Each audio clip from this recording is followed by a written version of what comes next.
Oke, halo, balik lagi semuanya di video gua dan modelnya seperti ini. Dan ya maaf tidak ada facecamnya karena gue masih bingung settingnya gimana. Ya sesuai judul aja, jadi gua mau bikin opini tentang 5 motor yang menurut gua desainnya tuh garang, tapi ditunjukinnya lewat game ride.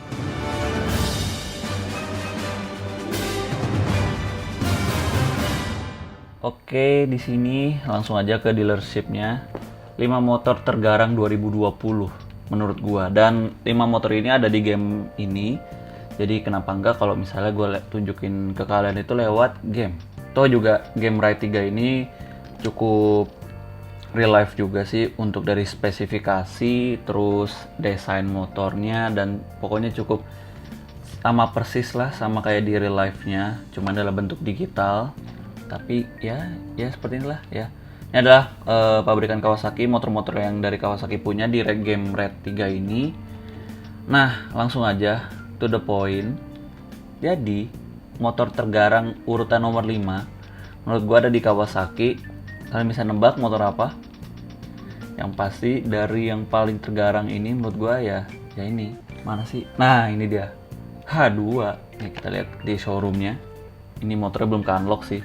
Motor inilah yang tergarang di urutan nomor 5 menurut gua di tahun 2020, karena H2 ini di tahun ini tuh dia sebenarnya dari 2015 belum ada perubahan desain, cuma ada perubahan dikit sebenarnya.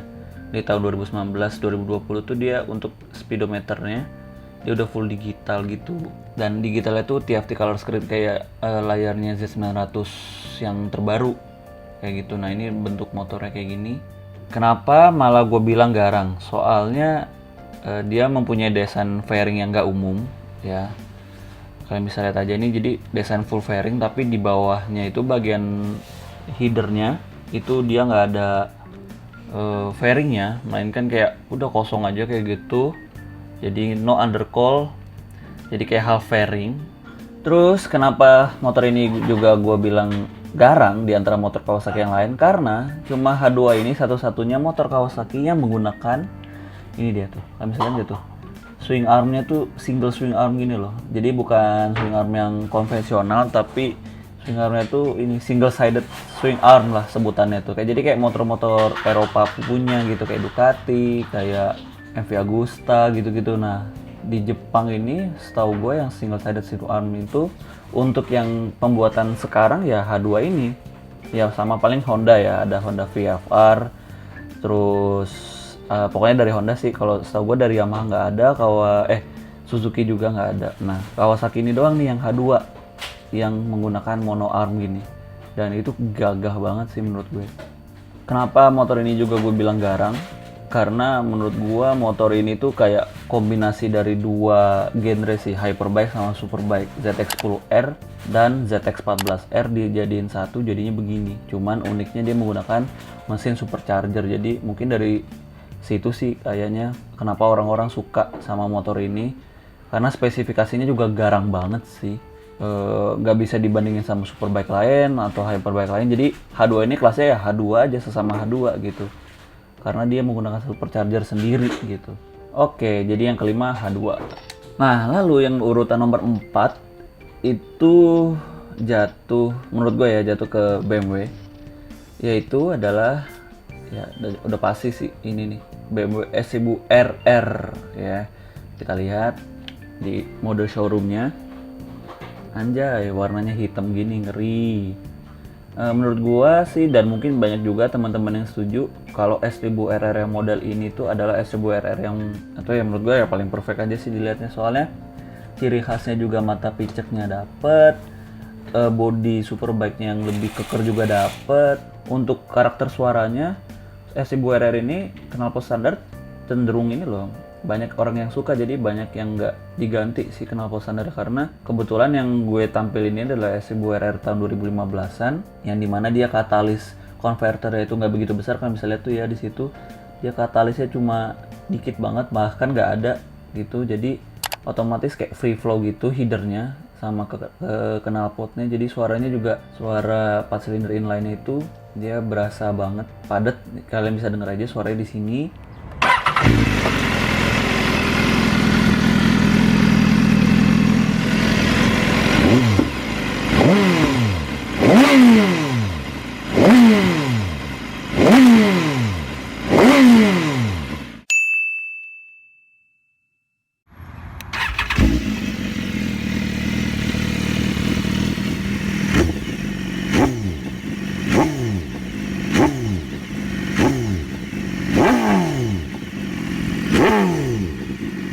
Terus alasan yang kenapa bikin motor ini gue bilang garang karena ya itu tadi ya, ini matanya picek, jadi dia menjadi pembeda sendiri dan lebih gagah ketimbang S1000RR yang tahun 2012-an itu. Ini lebih lebar, lebih berotot. Terus spesifikasinya juga merupakan inline 4 terkuat pada masanya. Top speednya sendiri nyentuh 300 km per jam plus gitu. Tepat ya, gua nggak tahu. Kalian bisa cek aja di YouTube. Dan selebihnya kenapa gue bilang garang lagi, di masanya 2015-2017 itu menurut gua BMW itu memiliki teknologi elektronik yang sangat mumpuni, yang dimana bisa melampaui motor-motor Italia, khususnya Ducati ya. Dan teknologinya ini menurut gua lebih masuk akal ketimbang cuma sekedar teknologi buat balap, melainkan BMW itu juga menerapkan teknologi si ridernya bisa menggunakan itu tuh dalam kesehariannya. Contohnya kayak apa, kayak cruise control di Superbike kan lucu ya. Terus pemanas grip, jadi kalau misalnya kalian yang berada di daerah dingin, ada fitur namanya heated grip di BMW, yang dimana untuk kelas Superbike cuma BMW doang yang punya ya. Jadi BMW itu bener-bener teknologinya tuh kayak mobilnya sih, terus diterapin ke motor. So itulah kenapa gue bilang S1000RR ini adalah model tergarang tahun 2020. Padahal yang model terbarunya ya garang juga sih, cuman alasan kenapa gue lebih suka model yang ini karena ini subjektif sih, karena memang modelnya masih picek begini. Jadi ya ada yang setuju ada yang enggak, yang jelas 2020 motor ini masih terlihat sangat garang. Lalu urutan yang ketiga motor tergarang itu gue sih prefernya dari pabrikan Austria, KTM series. Dan yang pasti KTM itu flagshipnya itu kalau nggak RC8 yang versi fairingnya, walaupun ini udah model sangat ketinggalan banget, terakhir 2014 ya. Tapi gue lebih prefer ke Super Duke. Motornya kan bisa lihat sendiri nih, kita ke mode showroomnya. Nah, ini dia. Sebenarnya Super Duke ini juga modelnya itu udah diupdate untuk tahun 2020, kan bisa lihat di sini gambarnya. Cuman entah kenapa gue lebih suka model yang ini karena menurut gue yang model terbaru itu dia cenderung kurus ya, malah cenderung lebih kayak kurang berisi gitu. Sedangkan kalau yang model ini tuh dia lebih berisi, dan kalian bisa lihat nih shroudnya gagah banget ya. Terus juga memang motornya tuh kayak motor alien gitu, matanya tuh. Dari segi spesifikasi segala macam juga melambangkan kalau motor ini tuh adalah salah satu super naked yang memiliki spesifikasi paling brutal di kelasnya. Itu fakta ya, karena banyak orang dan reviewer mengakui kalau Super Duke itu power dan torsinya lebih gila ketimbang pabrikan lain. Walaupun dia mesinnya engine-nya V-twin ya, tapi ya itulah karakter V-twin ya, sangat buas, brutal. Makanya itu diterapin fitur elektronik yang cukup mumpuni kayak traction control, anti wheelie gitu-gitu, supaya ridernya bisa ngontrol motornya, karena cc-nya itu kan 1300 ya secara nggak langsung ya. 177 HP pada masanya itu untuk sebuah super naked, motor naked itu gila banget. Udah nyaingin Fireblade. Bobot total keseluruhannya itu 195 kg. Dan yang bikin garangnya juga ini adalah super naked yang menggunakan swing arm yang sama kayak H2, yaitu single sided swing arm. Mono arm gini, kayak kalau gue pribadi sih gue lebih suka looks yang begini sih, lebih seksi gitu, lebih kalau sekali lihat tuh pasti suka gitu. Di Indonesia sendiri populasi Super Duke itu dikit ya. Ya pokoknya sangat langka banget, rare banget. Cuman ya ini ya Super Duke ya. Jadi KTM itu flagshipnya sekarang di Super Naked, bukan di Superbike-nya. Jadi bisa dibilang menurut gua pada masanya 2016 ya. 2016 2019 lah. Itu King Super Naked itu menurut gua jatuhnya ke Super Duke ini, mengalahkan Aprilia Tuono V4, yang dimana sebenarnya itu rival sejatinya dari motor ini, sampai akhirnya Ducati mengeluarkan yang terbaru ya, Street Fighter yang V4. Akhirnya jadi punya lawan yang cukup banyak untuk si Super Duke. Makanya si Super Duke diupdate gitu kan, modelnya lebih lincah, lebih rigid, lebih powerful lagi, dan lebih ringan. Gilanya itu sih. Urutan nomor 3 motor tergarang tahun 2020 ya menurut gua nih. Kalian setuju nggak nih? Pasti setuju lah, soalnya nih naked ini aduh keren banget kalau lihat langsung.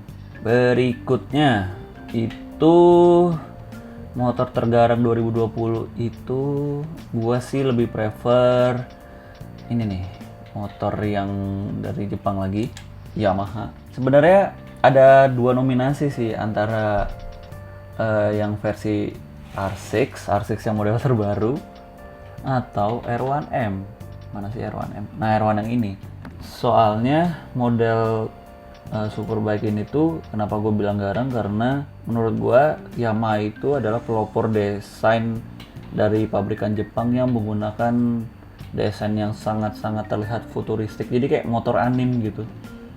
Cuman kalau misalnya ditanya pilih R6 yang baru ini atau R1 yang ini, kalau gue cenderung lebih ke R6. Jadi urutan nomor 2 motor tergarang 2020 itu menurut gue adalah R6 2017 sampai model sekarang. Kenapa gue bilang gitu? Karena ini kalau gue sih berdasarkan murni lewat desainnya aja sih.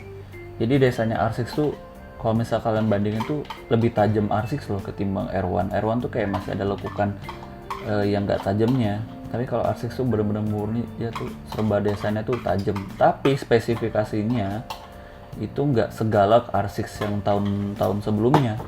Jadi karena emisi Euro 4, dia spesifikasinya makin lama makin turun. Cuman anehnya, ketika diadu di balapan di WS 600 Super Sport itu ya, WSS itu, R6 ini selalu menjadi yang mendominasi di race tersebut gitu. Kayak selalu juara deh pasti. Banyak rider-rider dunia yang sudah mengakui bahwa R6 itu adalah super sport king. Anjas. Bahkan ketika yang model ini di-update, yang model terbaru itu, dia itu memang dari segi handling, segi spesifikasi pada masanya itu memang didesain untuk track weapon sih, alias motor yang dimana khusus digunain di sirkuit. Mendapat julukan Super Sport King itu menurut gue sangat cocok banget di motor R6 ini. Begitu, karena memang dia motor khusus untuk sirkuit, bukan untuk jalan raya. Kalaupun dipakai di jalan raya, murni untuk buat menjeng doang, karena memang tampilannya keren banget. Asli sekeren itu kalau misalkan pernah lihat langsung ya. Waduh. Tapi ya balik lagi, spesifikasinya lebih cupu lebih cupu yang tahun ini ketimbang yang versi R6 sebelumnya. Soalnya itu ya gegara emisi pembuangan gas Euro 4, karena yang sebelumnya kan masih Euro 3, Euro 2 gitu kan. Power inline 4-nya lebih galak. Dan kalau misalnya ditanya elektroniknya segala macam, ini sudah memenuhi persyaratan motor modern saat ini ya. Ada riding mode, traction control, ada ABS, terus ada apa lagi? Ada hazard yang pasti. Karena kalau motor nggak ada hazard berarti bukan moge. Itu pada masanya ya dulu ya. Kalau sekarang sih Matic aja ada hazard, bangsat. Oke, jadi yang nomor 2 itu adalah R6 ya. R6 terbaru tahun 2020 nih keren-keren. Apalagi livery yang sekarang ada yang warna oranye, itu unik banget warnanya. Jadi ya ini dia R6. Satu lagi motor yang paling garang menurut gua dari kemunculannya sampai detik ini, ya pasti teman-teman udah pada tahu semuanya jatuh ke motor apa, yaitu dari pabrikan Itali. Nah langsung deh, masa banyak bu, yaitu motor Panigale series. Panigale, gue bingung deh, orang-orang nyebutinnya ada yang Panigale, ada yang Panigale, ada yang Panigale. Panigale series itu dari desain yang model lamanya, kebetulan di Ride 3 ini ada 899, terus 1299 sama yang V4. Jadi cukup generasi urutannya itu cukup jelas. Cuman kalau yang 899 ini dia swing armnya tuh swing arm konvensional, bukan mono arm. Terus yang 1299 ini adalah penyempurnaan dari 199 ya, yaitu kakaknya 899 ini. Terus kalau yang V4 itu benar-benar total new, all new motorcycle, yang dimana luar dalamnya benar-benar berubah total. Jadi ini sebagai perwakilan motor Panigale yang paling garang untuk tahun ini, yaitu ya ini V4 ya. Kebetulan tapi kalau yang di Ride 3 ini V4 nya bukan yang V4S, melainkan yang V4 basic. Kenapa gue bisa tahu basic? Karena kalian bisa lihat sendiri, itu suspensinya dia bukan Öhlins. Suspensi depannya dia pakai Showa punya. Terus yang suspensi belakang dia pakai Sachs, SACHS ya, bukan Sachs SUCK. Terus steering dampernya juga menggunakan Sachs. Jadi ya udah hanya sebatas itu yang merupakan pembeda Panigale base sama Panigale S ya. Oh ya, sama velgnya juga, ini velgnya bukan Marches ini, melainkan velg aluminium biasa aja. Dan harganya sendiri ya udah nggak usah ditanya harganya karena udah pasti mahal. Ya ini motor tergarang 2020 yang dimana banyak orang-orang rider-rider seluruh dunia termasuk rider-rider tanah air. Kalau misalnya ngeliat motor ini, wah udah deh, langsung deh mata tuh nggak bisa teralihkan gitu langsung. Semenjak kemunculan V4 ini dia dicapnya kayak Ferrari-nya motor nih, gila keren banget. Nah ini yang 1299-nya, yang dimana cc-nya itu 1300 ya, lebih offset lagi. V4 itu yang V4 biasa itu cc-nya 1100, udah 4 silinder masih 1100, sedangkan kalau ini 2 silinder 1300 masih oke lah lawannya, soalnya kan 4 silinder semua gitu kan. Ducati itu paling hobi meng-offside-kan cc motornya, dan kan alasan kenapa motor ini garang segala macam, di samping dia punya desain yang cantik, terus spesifikasi yang offset semua gitu kan, terus head-on, yaitu ya karena namanya Ducati. Ducati itu kalau misalnya teman-teman dengar nama Ducati itu langsung, udahlah, langsung dicapnya, wah udahlah motor kelas atas gitu.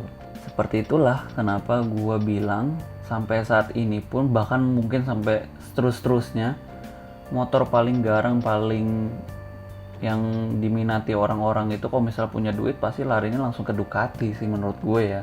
Nih, ini yang adek terkecilnya 899 dengan desain yang paling lamanya. Tapi kalau gue pribadi ya, dari seluruh desain Panigale, gue lebih suka desain yang Panigale ini sih, yang 199 sama 899 ya, soalnya lebih original. Jadi seperti itu aja untuk top 5 motor tergarang 2020 menurut gue. Kalau misalnya ada yang setuju tinggal komen, tapi kalau nggak ada yang setuju komen juga, kalian tulis top 5 versi kalian. Oh ya, nanggung deh satu race deh sama si 899 karena kebetulan gue punya motornya. Kita coba deh ya, racing cut sama si 899. Kebetulan motornya masih standar karena baru banget gue beli. Asik gila bahasanya, kayak real life tuh beli motor gampang banget padahal susah. Quick modes, quick race, start race. Oke, ini dia 899. By the way, rider gua nih pakai helm Arai yang RX7 RC, terus apa namanya, wear packnya full denis ya. Dan warnanya full hitam. Oke.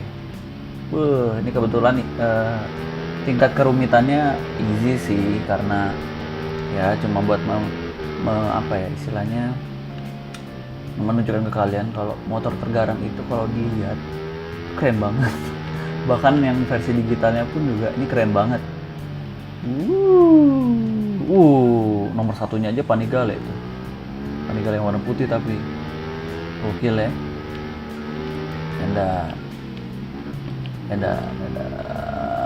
Dan penalti 2 detik siap. Nggak perlu kalian tonton sampai habis karena informasi pentingnya tadi udah gua akan sampaikan lewat ke kalian. Jadi paling untuk sementara videonya kayak gitu dulu ya. Jadi lewat game ride, karena kan masih wabah corona gini nggak boleh keluar. Jadi work from home atau ride from home istilahnya, karena lewat game. Jadi gue bikin video-video tentang motor ini lewat game ride. Semoga ada informasi yang bisa kalian dapat sembari ya menemani kalian di waktu gabutnya. Waduh, ini kalau 899 ini single sided swing arm sih udah perfect sih menurut gue. Nggak perlu Öhlins, nggak perlu apa namanya, ya itulah suspensi Öhlinsan gitu, nggak perlu. Oke, paling segitu dulu untuk video kali ini. Sampai jumpa di video berikutnya. Stay at home terus, jangan kemana-mana. Jangan lupa cuci tangan, cuci muka, cuci kaki. Dan ya, Sampai jumpa di video berikutnya. Bye. Peace.